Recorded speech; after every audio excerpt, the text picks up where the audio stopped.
Comedy ஹாரரான ஒரு genre படம். So உங்கள் ஒரு 2 hours உள்ளே வந்தீங்கன்னா நல்லா என்டர்டெயின் பண்ணக்கூடிய ஒரு படமாக இருக்கும். ஒரு வீக்கெண்ட் ஃபேமிலி ஃப்ரெண்ட்ஸோடு சேர்ந்து வந்து பார்க்கக்கூடிய ஒரு நல்ல என்டர்டெய்னராக இருக்கும். உங்களுக்கு நல்ல டைம் பாஸ்க்காக ஒரு ஜாலி மூடாக வந்தீங்கன்னா உங்களுக்கு போகும்போது அந்த ஒரு ஃபீல் குட்டான ஒரு இதுலேயே போவீங்க. ஜாலியாக ஒரு படமாக இருக்கும். உடம்பு நெக்ஸ்ட்டு இப்போது படத்தோட எடிட்டர் கணேஷ், அப்புறம் மியூசிக் டைரக்டர் வந்து கௌஷிக், ஹலோ, அப்புறம் ஷாரா அண்ணா வந்து ஒரு மெயினாக ஒரு ரோல் ஒன்று பண்ணியிருக்காங்க. சத்யானாவுமே ஒன் ஆஃப் த மெயின் கேரக்டரில் பண்ணியிருக்காங்க. ராஜன் சார் வந்து ப்ரொடியூசர், ஹரிஜா வந்து one of the main role பண்ணியிருக்காங்க. And Jeyaseelan also main role. Sathyamoorthy, இது இந்த ஓட முடியாதுங்கிற படம் தான் எனக்கு 2வது படம். இவங்க கூட யூடியூப் இந்த டீமோட பண்ணுறது எனக்கு பெரிய எக்ஸ்பீரியன்ஸாக இருந்துச்சு. இது ஒன் ஆஃப் த லீடர் நான் பண்ணுறாரு. ஸோ சாராவாக இருக்கட்டும், கௌசிக்காக இருக்கட்டும், ஹரிஜாவாக இருக்கட்டும், ஸோ எல்லாமே ரொம்ப ஒரு காமெடி என்டர்டைன்மெண்ட். எப்படின்னா ஒரு சுந்தர்சி படம், ஏன்னா அந்த படமாக பார்த்ததுனால நான் சொல்கிறேன், ஒரு சுந்தர்சி படம் பார்க்குறது, எதிர்ப்பு படம் பார்க்குறப்ப எப்படி ஒரு அந்த 2 மணி நேரம் எனக்கு போனது தெரியலையோ அதே மாதிரி இந்த படம் அப்படி இருந்துச்சு.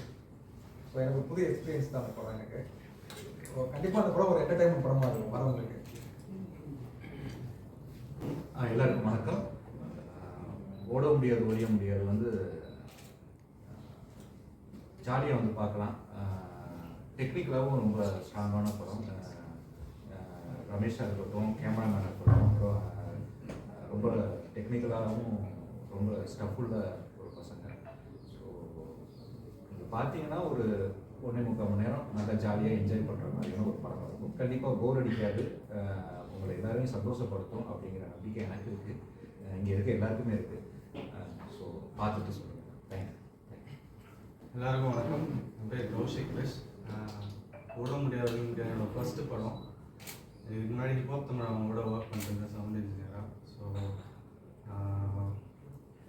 எருமசாணி அவங்க டீம் வந்து ஆக்சுவலி அங்கே நட்பே துணி ஒர்க் பண்ணிட்டு இருந்தப்போதுன்னு எனக்கு தெரியும்.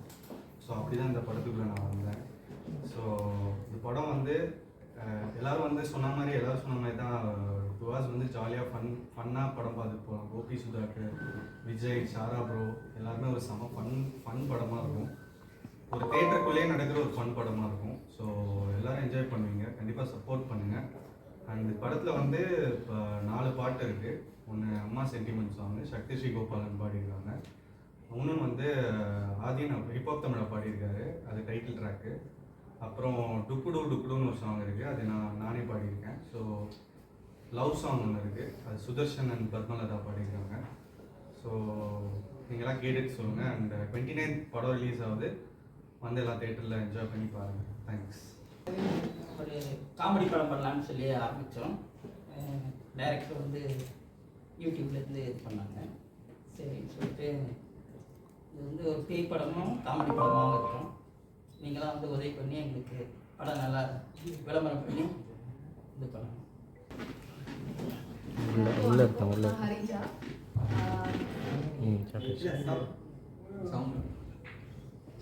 எல்லாருக்கும் வணக்கம். நான் ஹரிஜா. நானும் வந்து ஒரு யூடியூபர் தான். இந்த படம் பற்றி எல்லாருமே சொல்லிட்டாங்க, இட்ஸ் ஹாரர் காமெடி அப்படின்னு. இது ஒருத்தங்க 2 பேருன்னு இல்லாமல் 12+ பீப்புள் வந்து இம்பார்ட்டண்ட்டான ரோல்ஸ் பண்ணியிருக்காங்க. அண்ட் எல்லாருக்குமே வந்து ஒரு பெரிய பிளாட்ஃபார்மாக இருந்தது, ஏன்னா எல்லாருமே யூடியூபர்ஸ்.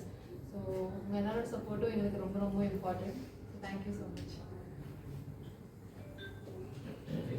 எல்லாருக்கும் வணக்கம். என் பேர் ஜெய்சீலன். ஸோ அது எனக்கு ஓமம் வந்து இது ஃபர்ஸ்ட் படம். அண்ட் இந்த படம் ஸ்டார்ட் ஆனதே வந்து எனக்கு ஒரு மாதிரி ஒரு புது எக்ஸ்பீரியன்ஸ் தான். ஏன்னா வந்து எல்லாருமே யூடியூபர்ஸாக இருந்துட்டு படத்துக்கு வந்தாங்க. எனக்கு பர்சனலாக ரமேஷ் நான் வந்து ஒரு வாட்டி நான் பார்த்தாரு. அவர் வந்து எருமசாணி யூடியூப் சேனலுக்குள்ளே கூப்பிட்றதுக்கு முன்னாடியே ஃபஸ்ட்டு என்ன படத்துக்கு தான் கூப்பிட்டாரு. ஸோ யூடியூப் போகிறதுக்கு முன்னாடியே ஒரு படத்தில் வந்து என்னை லான்ச் பண்ணார். அந்த ட்ரஸ்ட் வச்சதுக்கு ரொம்ப தேங்க்ஸ்ண்ணா. அண்ட் சாங்ஸ் எல்லாமே வந்து ரொம்ப சூப்பராக வந்திருக்கு. டெக்னிக்கலி இந்த சினிமாட்டோகிராஃபி வந்து ஜோஷ்வானா பண்ணியிருக்காரு. மீன்ஸ் படம் ரிலீஸ்க்கு அப்புறம் அவரோட ஒர்க்ஸ் நல்லா பேசப்படும்னு நம்புகிறேன். அண்ட் இந்த படம் 29th December ரிலீஸ் ஆகுது. ஸோ நல்ல ஒரு நியூ இயர் கிஃப்டாக இருக்கும். ஸோ கண்டிப்பாக உங்கள் ஃப்ரெண்ட்ஸோட ஃபேமிலியோட தைரியமாக வந்து பார்க்கலாம். கண்டிப்பாக வர்த்தியாக இருக்கும். தேங்க்யூ. இந்த படம் தான் என்னுடைய முதல் படம். ஆக்சுவலாக நெக்ஸ்ட் சில ப்ராஜெக்ட் ரிலீஸ் ஆகிடுச்சு. பட் ஃபர்ஸ்ட் என்னை ஐடென்டிஃபை பண்ணி எனக்கு ஒரு சான்ஸ் கொடுத்தது ரமேஷ் தான். தேங்க்ஸ் சொல்லணும். கண்டிப்பாக இந்த டீமுக்கு ஒரு தேங்க்ஸ் சொல்லணும். இந்த படம் ட்ரெய்லரில் நீங்கள் பார்த்த மாதிரி தான் அது அவுட் அண்ட் அவுட் ஒரு ஜாலியான not so serious completely funny film. So இது நீங்கள் யோசிக்காமல் ஃபேமிலியோட வந்து பார்த்து enjoy பண்ணலாம். ஒரு குவர்க்கியான ஒரு மூடில் இருக்கும். இவர் சார்கேஷ் இப்போ ரீசெண்டாக 2 படங்கள் பண்ணிட்டு இருக்காரு. படத்தில் one of the main characters இவ்வளோ ஒரு கேரக்டர்ஸ் பண்ணியிருக்காரு. இப்போ சார்கேஷ். ஸோ 13 கேரக்டர்ஸில் ஒரு கேரக்டர் பண்ணியிருக்கேன். அண்ட் வருஷத்தில் கடைசி படமாக அது வருதுன்னா நல்லாவே வருது கடைசியாக. உங்கள் சப்போர்ட் கண்டிப்பாக எல்லாருக்கும் தேவை. 13 பேர் உள்ளே போகிறாங்க. அந்த ஒரு நைட்டில் அவங்களுக்கு என்ன நடக்குது அந்த தியேட்டருக்குள்ளன்றது தான் படத்தோட ஒரு ஆன்லைன் மாதிரி. ஸோ ஒரு 1 hour 53 minutes படம். ஸோ டைட்டாக இருக்கும் படம். உங்களுக்கு எங்கேயுமே ஸ்லோவாக அந்த மாதிரிலாம் எங்கேயுமே ஃபீல் ஆகும். அதான் எல்லாருமே சொன்ன மாதிரி படம் வந்து நாட் ஸோ சீரியஸ் மாதிரி தான் ஒரு படம். நீங்கள் வந்தீங்கன்னா ஜாலியாக சிரிச்சுட்டு எந்த ஒரு விஷயமே யோசிக்காமல் சிரிச்சுட்டு போகிற மாதிரியான ஒரு படம் தான். இது பேர் வந்து ஓடவும் முடியல ஒடிய முடியல. கமல் சார் சொன்ன டைலாக்கு இப்போ வர பிக் பாஸ் போயிட்டுருக்கு. நல்ல ஒரு இதுவாக கண்டென்ட்டாக வைக்கிறதுக்கான காரணம் என்ன? இது ஆக்சுவலி பிக் பாஸ் வந்த டைமில் தான் நாங்களும் ஃபஸ்ட்டு சீசன் தான் படத்தோட ஸ்கிரிப்ட் வரைக்குமே போயிட்டு இருந்தது. ஸோ படம் எழுத அந்த ஒரு ஓட முடியாது ஒழிய முடியாதுன்ற அந்த டைட்டில் வந்து படத்தோட முக்கியமான இடத்துல இது வந்தால் நல்லாயிருக்கும் அப்படின்ற மாதிரி எங்களுக்கு தோணுச்சு. ஸோ படத்தோட லைனுக்குள்ளேயுமே அது இருக்குன்றப்போ இது நம்ம யூஸ் பண்ணால் நல்லா இருக்குது, கேட்சியாகவும் இருக்குது அப்படின்றதுனால ஓட முடியாது ஒழிய முடியாது சவுண்டிங்காகவே நல்லா இருந்ததுனால டைட்டில் யூஸ் பண்ணோம். முக்கியமாக வந்து படத்தோட மெயின் கதையிலையுமே அது வந்து ஒரு பெரிய எலமெண்ட் ஆகும். இன்னும் ஃபுல்லாக யூடியூபர்ஸாக இருக்காங்க. என்ன காரணம்? எல்லாமே யூடியூபராக போட்டிருக்கீங்க. எல்லா யூடியூபரும் தேர்ந்தெடுத்தீங்களா? செலக்ட் பண்ண ஏதாவது இல்லை அப்படி இல்லை. நம்ம வந்து நாங்கள் ஸ்டார்ட் பண்ணது ஆக்சுவலி யூடியூப்ல இருந்தால் ஸ்டார்ட் பண்ணோம். நாங்கள் எங்கள் படத்தோட மெயின் டெக்னிக்கல் டீம் நம்ம கேமரா ஜோஷுவா, அதுக்கப்புறம் எடிட்டர் கணேஷ் எல்லாம் நாங்கள் எல்லாருமே வந்துட்டு எர்மசானியில் ஒர்க் பண்ணுறோம். ஸோ எர்மசானிக்கு அப்புறம் ஒரு படம் அவங்களுக்கு சான்ஸ் கிடைக்குதுன்றப்போ வந்து அப்போ யாருமே யூடியூபர்ஸ் படம் ஸ்டார்ட் பண்ணல. ஸோ யூடியூபர்ஸ் எல்லாம் வச்சு கேஸ்டிங்காக வச்சு ஒரு படம் பண்ணலாம், யூடியூபர்ஸை வச்சுமே இந்த படத்தை ஒரு டிசைன் மாதிரி ஒரு பண்ணி ஒரு படம் லான்ச் பண்ணலான்றதுக்காக தான் இந்த படமே ஸ்டார்ட் பண்ணோம். ஒரு ஸ்டார்டிங் பாயிண்டே வந்து யூடியூபர்ஸ் வச்சு ஒரு படம் பண்ணணும் அப்படிங்கிறது ஸ்டார்டிங் பாயிண்ட். படத்தில் யாஷிகா இருக்காங்க, சாரா இருக்காரு. டபுள் மீனிங் நிறைய இருக்குமோ? டபுள் மீனிங்ல இல்லை, எல்லாமே ஸ்ட்ரைட் அண்ட் சிங்கிள் மீனிங். அதுக்கப்புறம் கோமை கடவுளே கோமாளி நிறைய படம் குடும்ப படம்லாம் நடிச்சிட்டேன். இல்லை நீங்கள் இருந்தால் அந்த அது ஃபன்னியாக இருந்தாலும் நல்லா இருக்குல்ல, மனசு கோணாமல் இருக்குல்ல. ஸோ யாஷிகா வந்து அவங்க ஒரு பறந்து வந்த மனசு வேறு, நீங்கள் கரெக்டாக இருக்கும். ஸோ நீங்கள் சொல்லும் பொழுது எப்படி இருக்குது, டபுள் மீனிங் இருக்குமான்னு கேட்க வரோம், வேறு ஒன்றும் இல்லை. தவறாக கேட்கல, நல்லா இருக்கணும்ல. இன்றைக்கி டபுள் மீனிங் தானே எல்லாமே எடுத்துகிட்டு இருக்காங்க. டபுள் மீனிங் இல்லைன்னு நினைக்கிறேன். டபுள் மீனிங் இல்லை, டபுள் மீனிங் எதுவும் படத்தில் டபுள் மீனிங்காக எதுவும் இருக்காது. யாஷிகா என்ன காரணத்துக்காக வரல? ஏன்னா எந்த ஈவென்ட்டுமே வரல. நீ கேள்வி கேட்பேன் தானே. ஷூட்டிங்ல இருக்காங்க இப்போ கொடைக்கானல். இப்போ கரண்ட்லி நாங்கள் கேட்டப்போ ஷூட்டிங்கில் இருக்குன்னு சொன்னாங்க. இல்லை கொடைக்கானல் ஷூட்டிங்கில் இருக்காங்க. கோபி சுதாருமே கொடைக்கானல் ஷூட்டிங் இல்லை பேயை பார்த்தோன்னா அங்கே பயம் வராதுல்ல. இல்லை அதுல வந்து பொம்பளை பெய், இதுல ஆம்பளை பெய், நானும் பெய். ஓ அந்த மொழி குத்தி இவர் தான். உங்களுக்கு தேட்டருக்கெல்லாம் கொடுக்கறதுக்கான வாய்ப்பு இருக்கா? படம் இப்போ நமக்கு ரிலீஸ் ஆகுன்றப்போ நமக்கு டீசென்ட் ஸ்க்ரீன்ஸ் தான் நாங்கள் அட்டன் பண்ணிருக்கோம். ஸோ அட்டன் பண்ணுறப்போ டீசென்ட் ஸ்க்ரீன்ஸ் எங்களுக்கு கிடைக்கும் நம்புகிறோம்.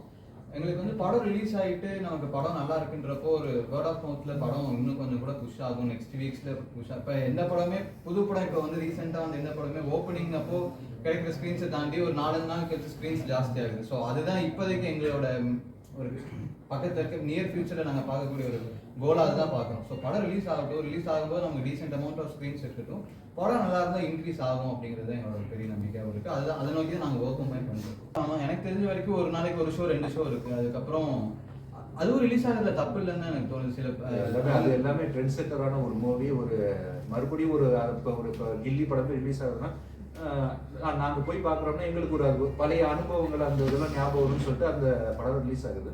பட் என்னோட கருத்து என்ன அப்படின்னா, கண்டென்ட் வைஸ் படங்கள் தமிழில் ரிலீஸ் ஆனால் தான் அது ஒரு ஆரோக்கியமாக இருக்கும். இங்கே நிறைய மார்க்கெட்டிங் வைஸ் போயிட்டு இருக்கு. பட் கண்டென்ட் வைஸ் இப்போ மலையாளம்னா பார்த்தீங்கன்னா கண்டென்ட் வைஸ் நிறைய படங்கள் வந்து நல்ல நல்ல படங்கள் வந்துகிட்டு இருக்கு. இங்கே அது வந்து ரொம்ப கம்மியாக இருக்கு அப்படிங்கிறது என்னோட யூடியூபர்ஸ். நாம வந்து இன்ஸ்டால இல்லை ஸ்டோரியில் இந்த மாதிரி எங்களுக்கு ஒரு ஸ்ட்ராங்கான பிளாட்ஃபார்மில் இருக்கு, டிஜிட்டல் இருக்காங்க. ஸோ பத்திரிகை துறையில் நீங்களும் இருக்கிற போது எங்களுக்கு கொஞ்சம் ஈஸியாக இருக்கும். படத்தை கொண்டு போய் சேர்த்தீங்கன்னா கண்டிப்பாக படம் மவுத் டாக்ல கொஞ்சம் கொஞ்சமாக போகலாம். எங்களோட எய்மே வந்து ஃபர்ஸ்ட் நாள் ஹவுஸ்ஃபுல்லாக இருக்கணும்னு கூட அவசியம் இல்லை. நாங்கள் ஒரு செகண்ட் டே தேர்ட் டே போகும்போது ஃபர்ஸ்ட் நாளோட ரிவ்யூஸ்னால 3ஆவது நாள் 4ஆவது நாள் ஹவுஸ்ஃபுல்லாக இருக்குன்னு எங்களுக்கு ரொம்ப சந்தோஷமாக இருக்கும். ஸோ அது ரிவ்யூஸ் வச்சு தான் நாங்கள் ஒர்க்கும் பண்ணுறோம். அதுக்கு முன்னாடி முடிஞ்ச அளவுக்கு டிஜிட்டல் எவ்வளோ தூரம் நம்ம பண்ண முடியும், அது மாதிரி இப்போ ப்ரெஸ் உங்கள் எல்லாத்தையும் மீட் பண்ணி எல்லா மீடியம்ஸ்லையுமே பேசி இந்த படத்தை எவ்வளோ தூரம் எல்லாருக்கும் காது கொண்டு போக முடியுமோ அவ்வளோ தூரம் ட்ரை பண்ணுறது போது படத்துக்குள்ளேயுமே இவங்க கரெக்டாக இருப்பாங்க அந்த கேரக்டருக்கு அப்படின்றப்போ இவங்க பேரே தான் ஹரிஜா தான் இவங்களோட பேர் படத்துலேயுமே. ஸோ அது முக்கியமான விஷயம் என்னன்னா எல்லா யூடியூபர்ஸ் இந்த மாதிரி நோனாக இருக்க இந்த மாதிரி யூடியூபர்ஸ் எல்லாரோட பேருமே முடிஞ்ச அளவுக்கு அவங்க பேரே ரீடைன் பண்ண ட்ரை பண்ணுவோம். ஸோ படத்தில் கேரக்டர்ஸ் பேசிக்கும் போது வந்து ஆடியன்ஸ் ரிலேட்டபிளாக இருக்குன்றதுனால அவங்க பேரே தான் இருக்கும் படத்தில். கோபி, சுதாகர், ஹரிஜா, விஜய் இவங்க பேர்லாம் அப்படியே தான் இருக்கும். இல்லை நீங்கள் சொல்லுங்கள், எல்லாம் பசங்களாக இருக்கானுங்க, 2 பொண்ணு தான். யாஷிகா ஆல்ரெடி தெரியும். இல்லை அது வந்து யூடியூப்லேருந்தே பழகிருச்சு. ஏன்னா டீமே வந்து பசங்களாக தான் இருப்பாங்க, நான் ஒரே பொண்ணு தான். அண்ட் அதனால் பழகினால அது அவ்வளோ டிஃப்ரென்ஸாக தெரியல. பட் என்னன்னா இன்னொருத்தவங்களும் இருக்காங்க, ரித்திகா இருக்காங்க, அவங்களும் ப்ளே பண்ணுறாங்க, ஒரு இம்பார்ட்டன்ட் ரோல் பண்ணுறாங்க. அண்ட் நல்லா இருக்கும், டிஃப்ரெண்ட்டாக இருக்கும். ஏன்னா கனெக்ட் பண்ணிக்குவாங்க, ஏன்னா யூடியூப்னாலே அதுதான் ரிலேட்டபிளாக இருக்கும், கனெக்ட் பண்ணிக்குவாங்க அப்படின்றது. இதுவும் அது மாதிரி டிஃப்ரெண்ட்டாக அது கனெக்ட் பண்ணுற மாதிரி எடுத்திருக்காங்க. ஸோ இவங்க வந்து எனக்கு ரொம்ப வருஷமாகவே தெரியும். என் இவர் எர்மசானி வந்து டைரக்ட் பண்ணிட்டு இருந்தாரு. ஸோ அப்படிதான் வந்து நாங்கள் 2 பேருமே, நானும் விஜய் இந்த டீமே அப்படிதான் ஃபார்ம் ஆச்சு. வணக்கம், நான் தான் மனஸ்வி. ஃப்ளாஷ் சித்திரை டிவிக்கு லைக் பண்ணுங்கள், ஷேர் பண்ணுங்கள், சப்ஸ்கிரைப் பண்ணுங்கள், கமெண்ட் பண்ணுங்கள், மறக்காமல் அந்த பெல் ஐக்கானையும் கிளிக் பண்ணிடுங்க. அப்போ தான் உங்களுக்கு நோட்டிஃபிகேஷன்ஸ்லாம் வரும். Thank you all, bye bye.